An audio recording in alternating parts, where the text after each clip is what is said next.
Upon the completion of 1 year since the invasion of Ukraine by Russia, the European Union adopted the 10th round of sanctions against Russia on Friday night.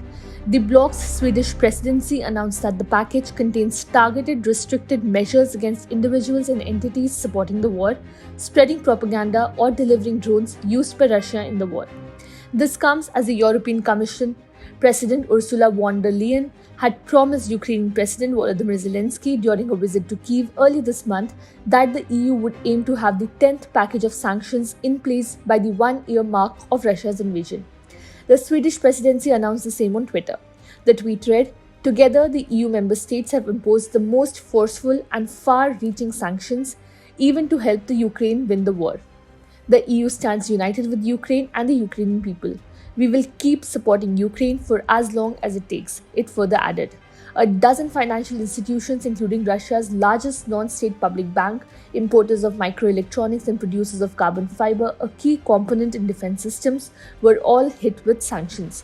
30 individuals are facing penalties for alleged ties to Russia's sanctions evasion efforts. The US State Department followed on with sanctions against more than 60 senior Russian government officials, including cabinet ministers and regional leaders, as well as 3 state enterprises responsible for running Russia's nuclear weapons program.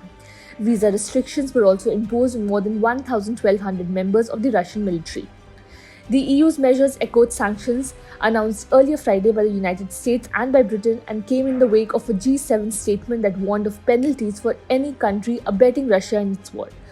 That proposed package promised to cut off industrial goods worth 11 billion euros to Russia and target drone producers in Iran whose unmanned aircraft containing warheads Moscow has been using to attack Ukrainian targets. The EU sanctions were announced so late in the evening, as although the EU diplomats had agreed on nearly all points of the new proposed package, there was a disagreement between Poland and Italy on the same. Polish Prime Minister criticized the package as being too soft, too weak, while on a visit to the Ukrainian capital Kyiv on Friday. Lithuanian President Gitanas Nausėda echoed his concerns. "I always expected stronger sanctions," he said. He told reporters that he expected the Russian state nuclear company Rosatom to be targeted.